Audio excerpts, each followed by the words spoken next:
Mon message ce matin s'intitule « Le Seigneur dit, qu'est-ce que tu veux, que veux-tu que je te fasse ?» J'aimerais ouvrir la parole de Dieu avec vous dans Luc chapitre 18, versets 35 à 42.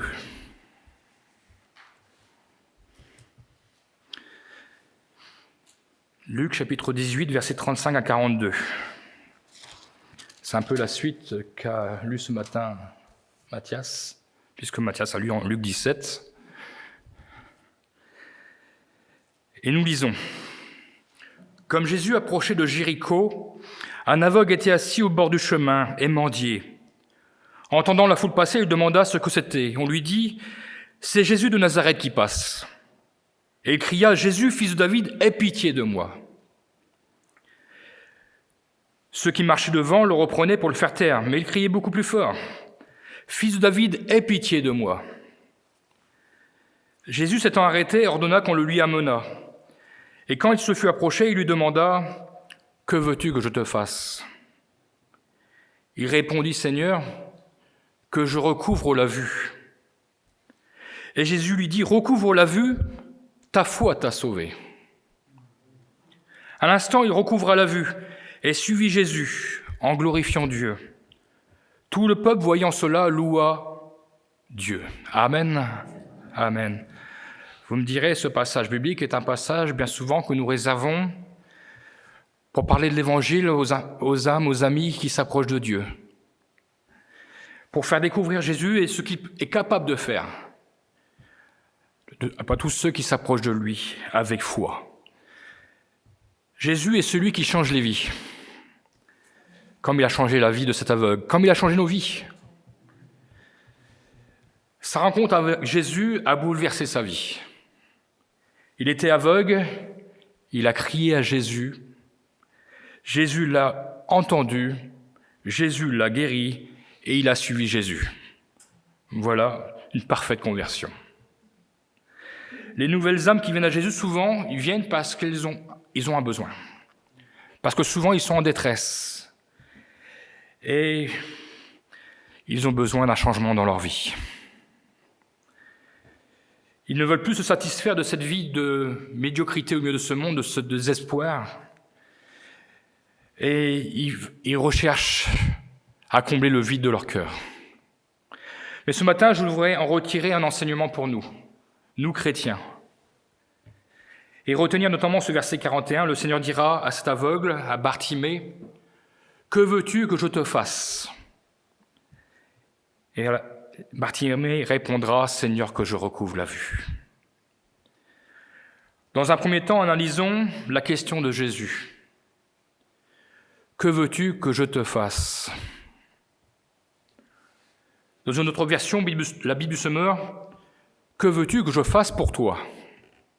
Version parole de vie, « Qu'est-ce que tu veux ?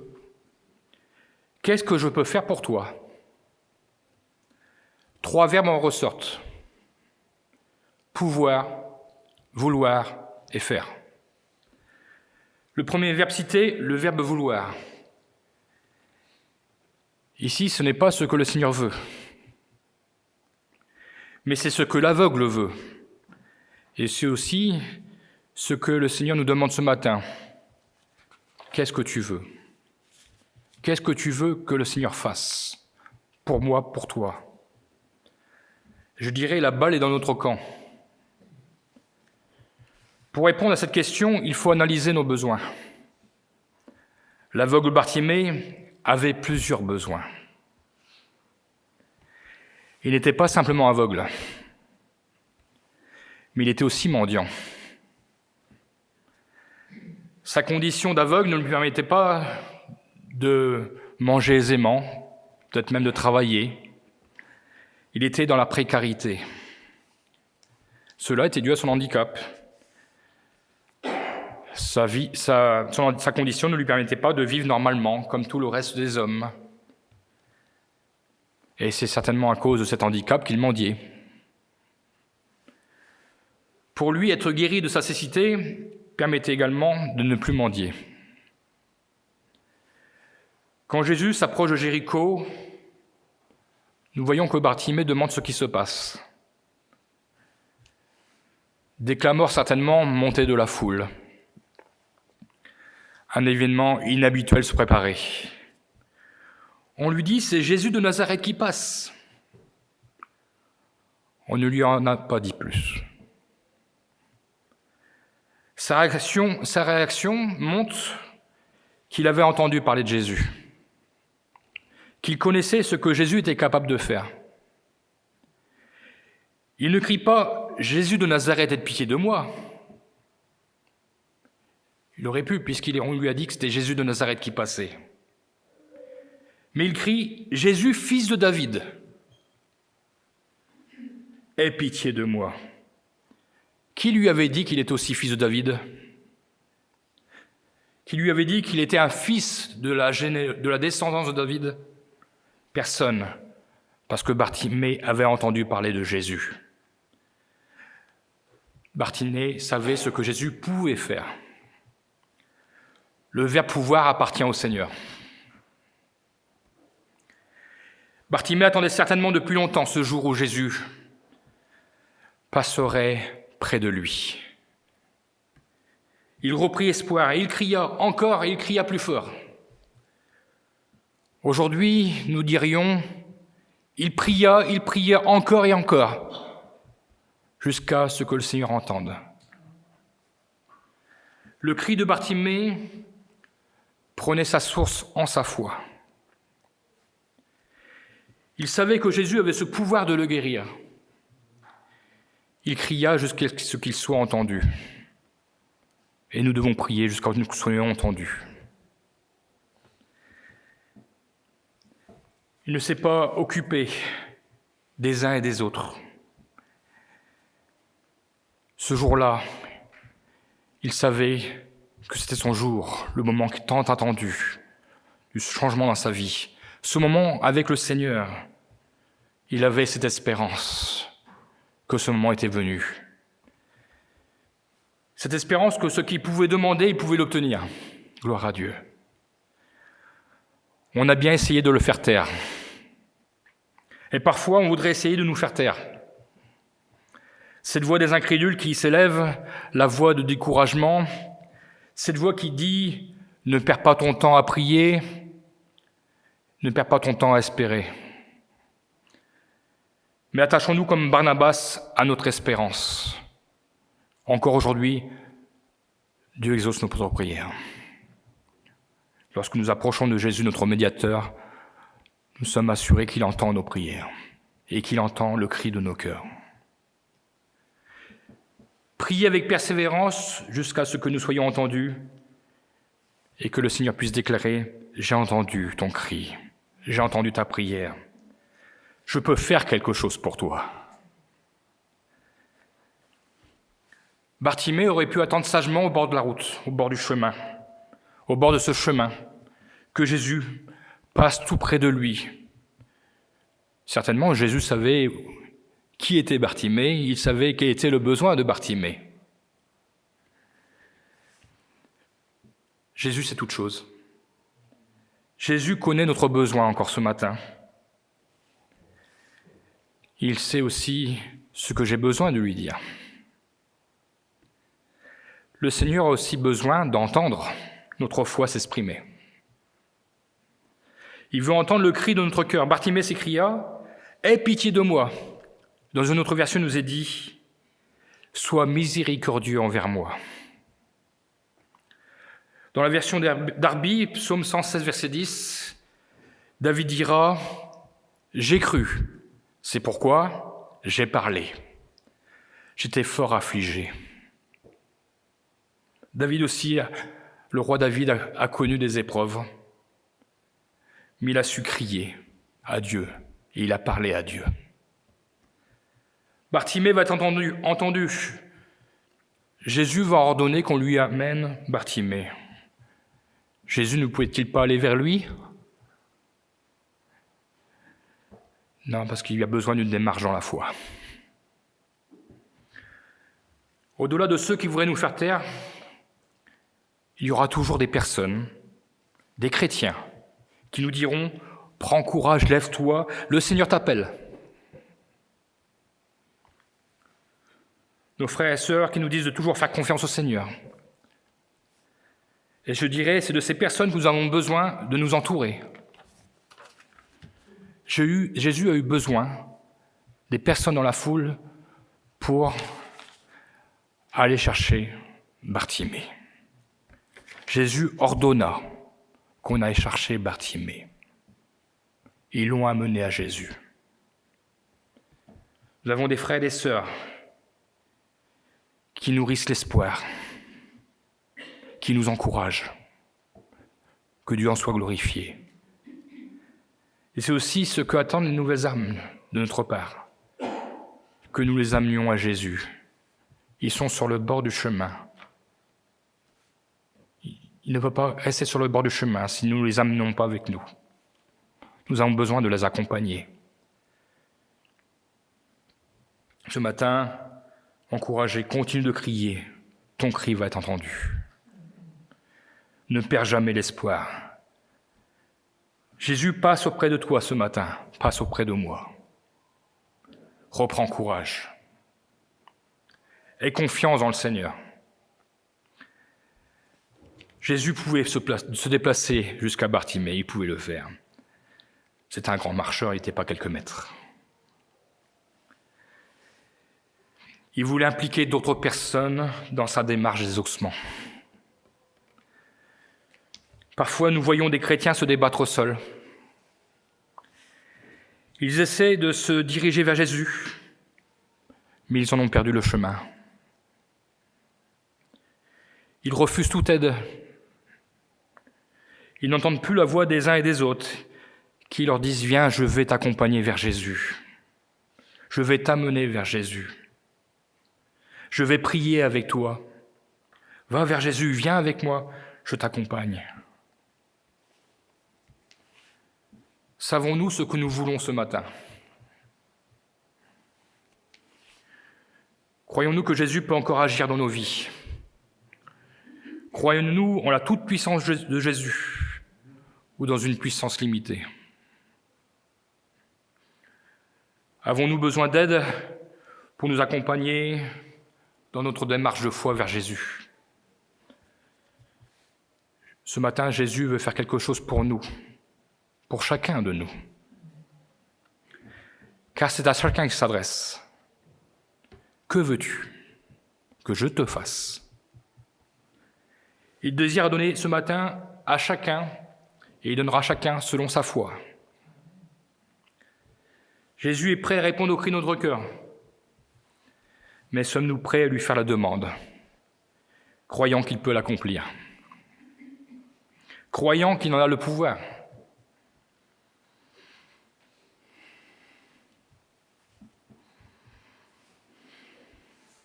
Est-ce que je suis prêt à m'approcher tout près de lui ce matin?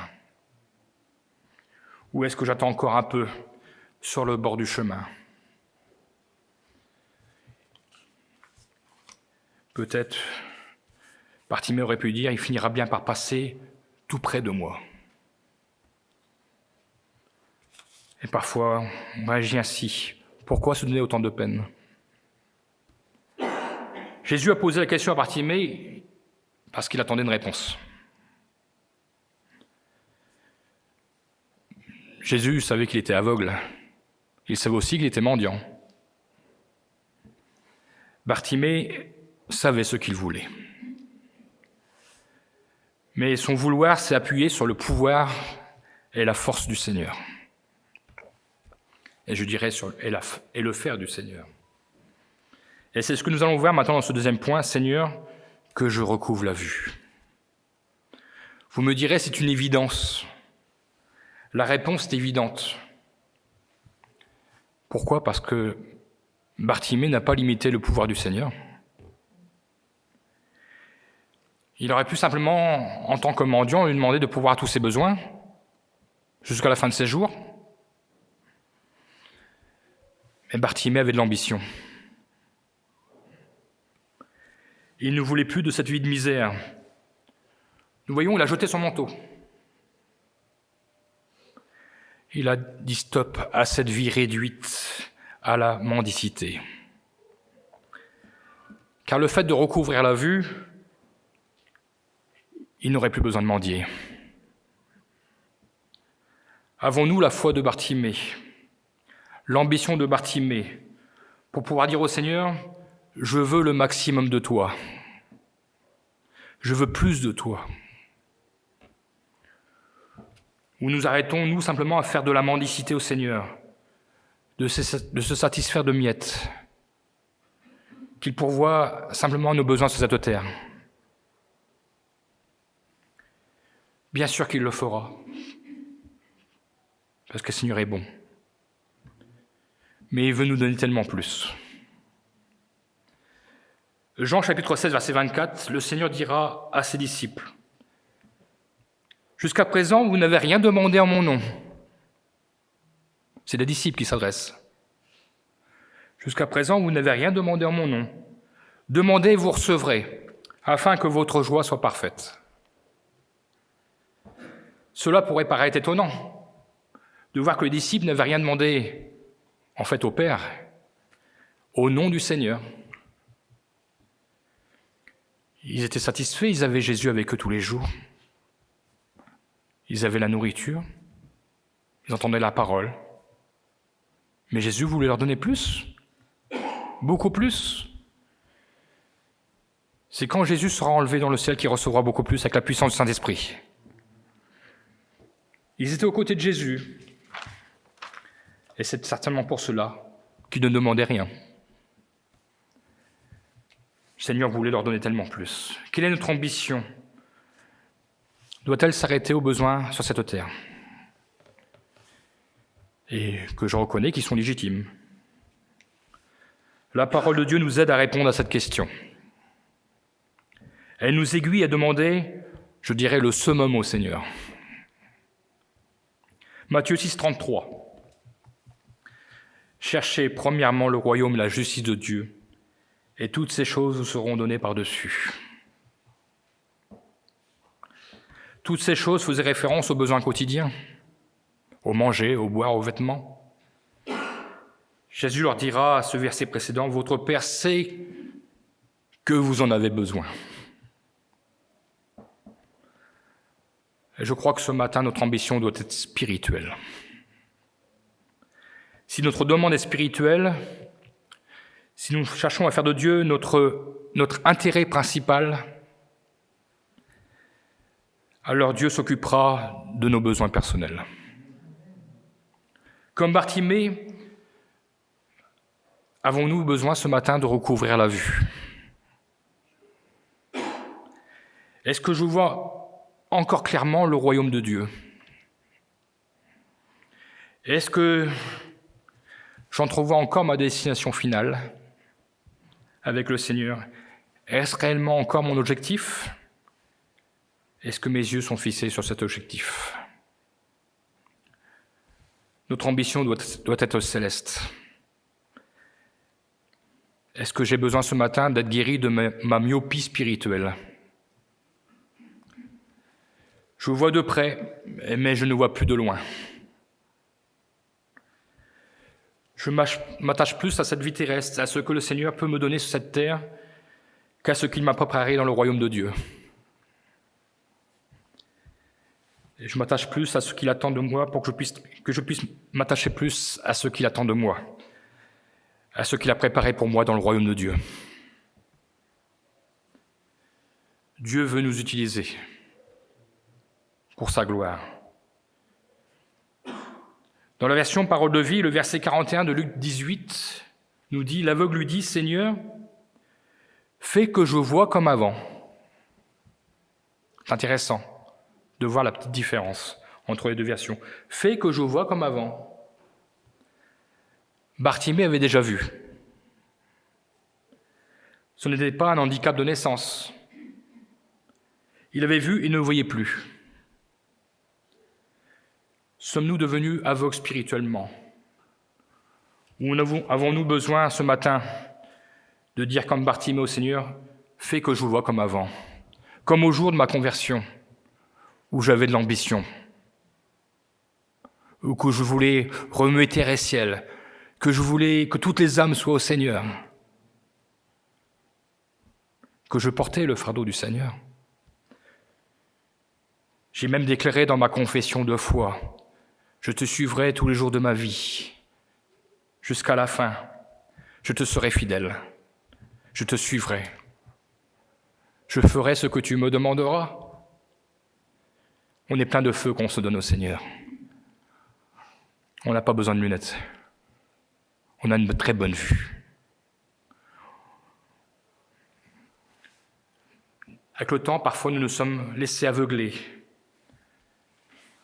Parfois même, lorsque nous discutons avec certains chrétiens que nous rencontrons, et qui nous disent qu'on a l'impression qu'ils ne s'attendent plus qu'à ce que le Seigneur revienne d'un moment à l'autre. Comme si cela c'était très lointain, alors que ça peut être aujourd'hui. Ce serait tellement dommage de rater le retour du Seigneur à cause d'une mauvaise vue. Trop flou, tellement à nous préoccuper, à loucher, c'est-à-dire à ne voir que le bout de son nez, à se satisfaire au jour du jour de la bonté de Dieu, tellement habitué à se préoccuper de mon bien-être spirituel, à en oublier le bien-être des autres. Et vous savez que travailler pour le bien-être des autres, c'est consiste à travailler pour le royaume de Dieu. Le royaume de Dieu n'est pas que pour moi,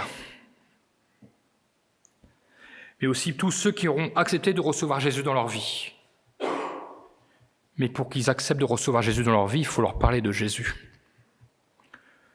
À tous ceux que je pourrais parler et à tous ceux que je pourrais aiguiller vers le Seigneur. Le royaume aussi pour eux. Seigneur, ce matin, élargis mon champ de vision. Je veux voir de près comme de loin. Je veux voir les âmes qui se perdent à côté de moi. Mais je veux voir aussi ton royaume, que j'entrevois de loin. L'apôtre Paul aux Corinthiens nous donne quelques pistes pour savoir ce que nous voulons, ou ce que nous pouvons demander au Seigneur. 1 Corinthiens, chapitre 12, 31, « Aspirez aux dons les meilleurs. »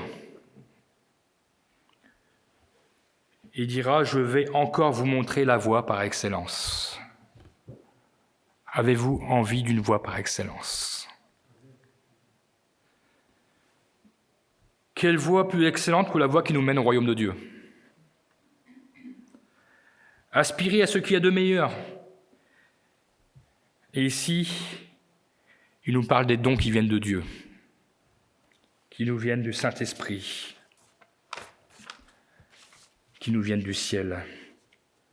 Je vais vous citer quelques synonymes du verbe « aspirer » pour montrer combien c'est une chose primordiale à rechercher. C'est une nécessité pour notre vision spirituelle. Quelques synonymes du verbe « aspirer », avoir à cœur d'eux, ambitionner, appeler de tous ses vœux, désirer, brûler d'eux, nourrir de folles espérances. Voulez-vous nourrir de folles espérances pour le Seigneur? Prétendre à, on prétend au royaume de Dieu. Rêver d'eux. Nous voulons veiller, éveiller. Viser, vouloir. Voilà ce que le Seigneur veut voir en nous, de l'ambition, brûler pour lui et pour le royaume. Prétendre à notre place dans le royaume. Et je dirais ce matin, ne pas hésiter à viser haut. Puisque le Seigneur veut nous donner en abondance. Le Seigneur veut donner à ceux qui lui demandent. L'apôtre Paul, dans 1 Corinthiens, chapitre 14, versets 1 à 5, continuera de nous encourager à viser toujours plus haut. Dans nos demandes, dans notre vouloir. Aspirer aux dons spirituels, mais surtout à celui de prophétie. En effet, celui qui parle en langue ne parle pas aux hommes, mais à Dieu, car personne ne le comprend. Et c'est en esprit qu'il dit des mystères. Celui qui prophétise, au contraire, parle aux hommes, les édifie, les exhorte, les console. Celui qui parle en langue s'édifie lui-même, celui qui prophétise édifie l'Église. Il dira ensuite, « Je désire que vous parliez tous en langue, mais encore plus que vous prophétisiez. » Et ça, Dieu veut nous le donner.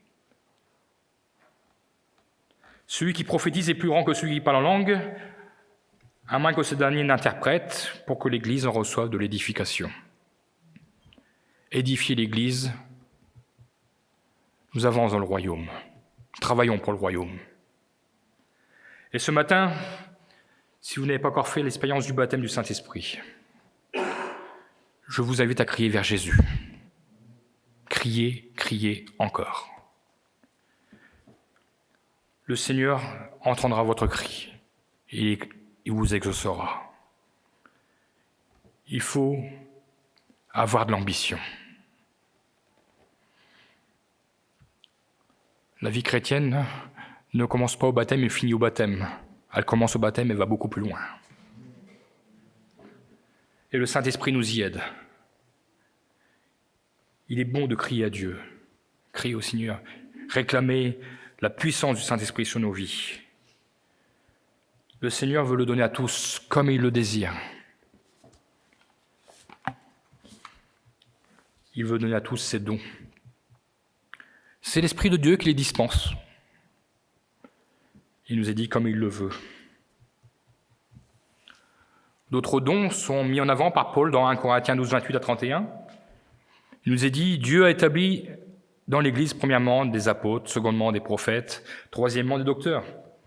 Ensuite, ceux qui ont le don des miracles, puis ceux qui ont le don des guérisons, de secourir, don de secourir, don de gouverner, de parler de diverses langues. Tous sont-ils apôtres? Tous sont-ils prophètes? Tous sont-ils docteurs? Tous ont-ils le don des miracles? Tous sont-ils le don de guérison? Tous parlent-ils en langue? Et tous interprètent-ils? Aspirez aux dons les meilleurs. La palette des dons du Seigneur est large. Nous sommes bien pauvres spirituellement. Il veut tout nous donner. Bien sûr, la sagesse de Dieu ne donnera pas tout à la même personne, parce que notre Dieu est un Dieu d'équilibre, mais il donnera selon notre cœur, selon notre aspiration, selon notre vouloir, selon notre cri, selon notre foi.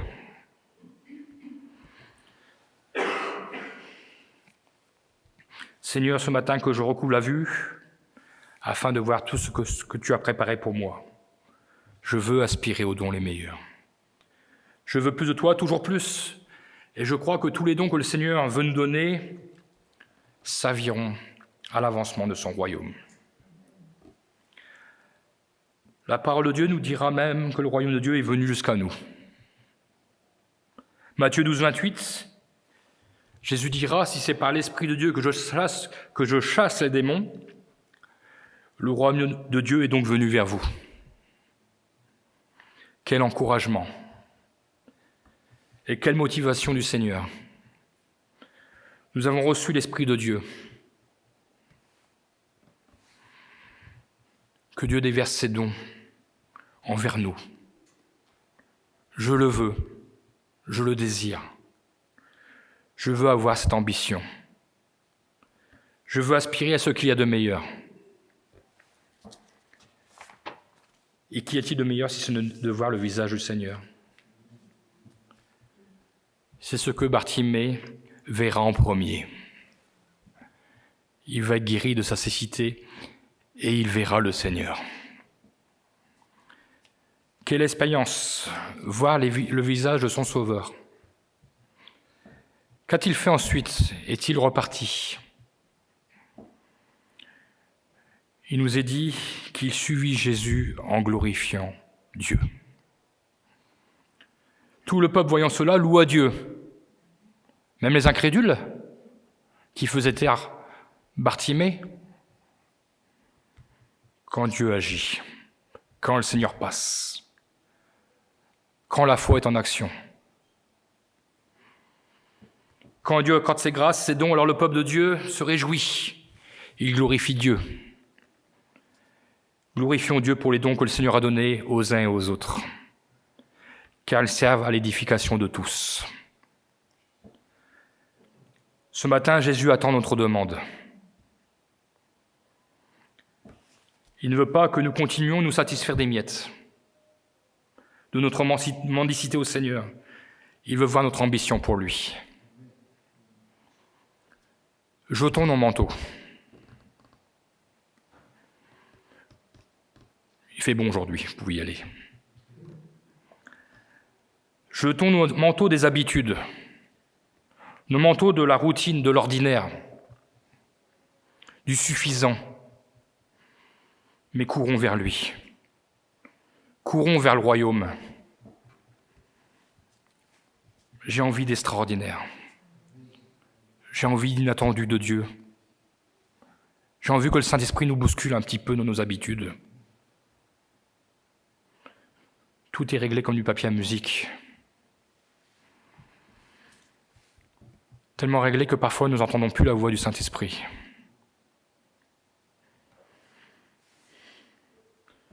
Je veux courir avec foi vers mon Seigneur. D'autres aveugles dans l'Écriture, il nous est dit ces paroles de Jésus, qu'il vous soit fait selon votre foi. Osons la foi. Ne limitons pas le Seigneur. Nous voulons recevoir ce matin la puissance du Saint-Esprit. Nous l'avons chanté tout à l'heure. Mais pas seulement, qui déverse ses dons sur l'Église. Parfois, il y a des chants qui ont besoin de chanter dans un doux murmure, dans le calme. Le chant de « Je veux que ma vie soit remplie », j'aurais voulu que les musiciens le jouent tout seuls à un moment. Mais je dis « Je vais perturber tout le monde ». Et on n'ose pas. Et ça nous permettrait de nous recueillir et de laisser le Seigneur agir dans nos cœurs, le Saint-Esprit parler à notre cœur. Que je vous vois à nouveau comme avant, et je veux que ma vision pour le royaume soit 10 sur 10. Nous ne voulons pas simplement apporter de bonnes paroles,